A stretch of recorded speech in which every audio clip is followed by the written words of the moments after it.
When it comes to planning a Royal Caribbean cruise, there are plenty of accessories and add-ons you can buy for a cruise vacation, including a few things that I think simply are not worth getting at all, and I'm going to share you the things that you should totally not buy for your cruise up next.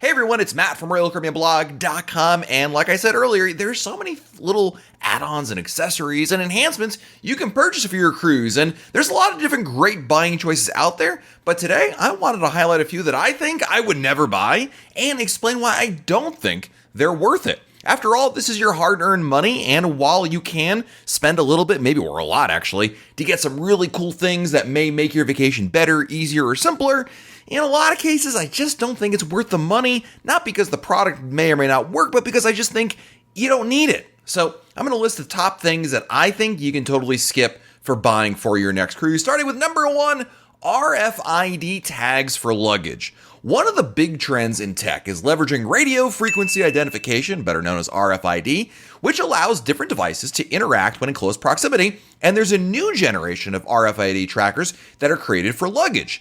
The idea is you place an RFID tile in each piece of luggage that you have, and that way, if your bags get lost in the transition from shoreside to stateroom, you can track it down, or you can just simply see where it is on its way.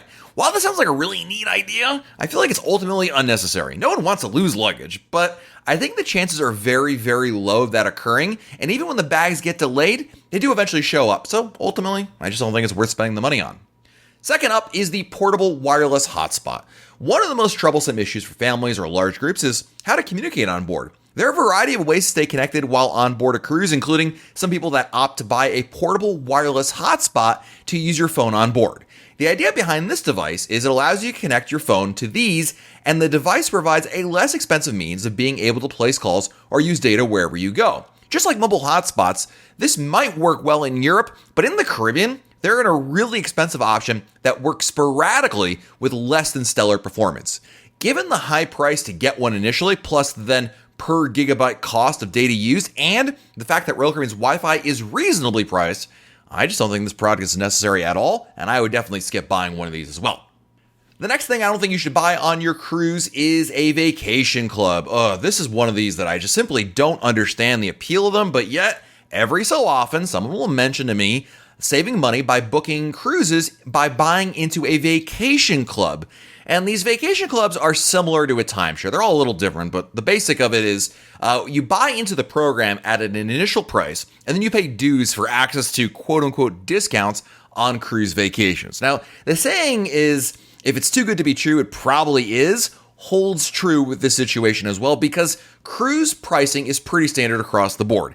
The idea that anyone can offer deep discounts beyond what the cruise line is offering is simply not reality. And while sometimes group space can bring prices down a bit, you don't need to buy into a vacation club to net lower prices. The next thing I think you can skip buying for your Royal Caribbean cruise is a travel router. A travel router is a portable device you can buy to simplify the process of connecting and managing devices on public Wi-Fi networks. It means the router connects to the ship Wi-Fi, and then all of your other devices, phones, iPads, whatever, can connect more easily, as well as being boosted by using the Wi-Fi signal around your room. So basically, the travel router acts as a little mini hub, and it allows also multiple devices to connect to that. Unfortunately, travel routers on cruise ships are most often used to bypass the device restrictions that Royal Caribbean establishes when you purchase a Wi-Fi plan. Basically, people use it as a way to kind of get more internet access without paying for it. In addition, Royal Caribbean has greatly simplified its Wi-Fi to make signing on super easy with customizable usernames and passwords instead of those old long PIN codes to remember. So not only is this really against the rules in a lot of cases, be able to use more devices at a time than you're paying for, but in addition to that, you're also introducing a brand new device with additional costs to try to get around a system that's actually a lot easier than it used to be. So I think skip the travel routers. And the last thing that I definitely don't think you should be buying for a cruise, and this kind of builds on the last one, which are concealable flasks. Yes, the people who try to smuggle alcohol on board. Concealable flasks, cruise runners, or whatever you want to call them, are products meant to sneak alcohol on a Royal Caribbean cruise, and they're not only something that I would never buy, but they're flagrantly against the rules. The idea is you fill these up with booze, and then you can more easily sneak them on a cruise because you can wear them inside your clothes so they cannot be detected by X-ray machines.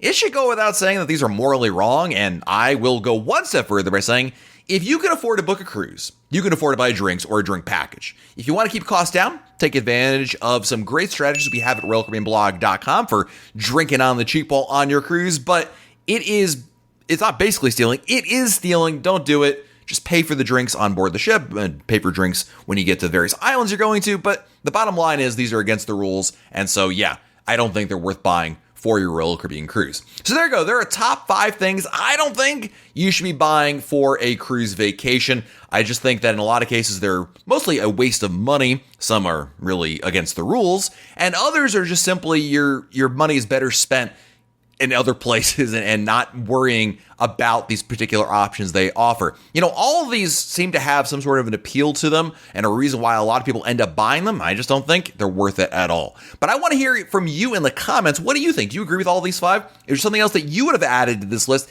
that you see people buying and think to yourself, oh, geez, I would never buy one of those? Let me know in the comments as well. While you're down there, make sure you like this video, subscribe to our channel, and turn on your notifications so that way YouTube lets you know when we have a brand new video to share. This has been Matt from RoyalCaribbeanBlog.com, and we'll talk again real soon.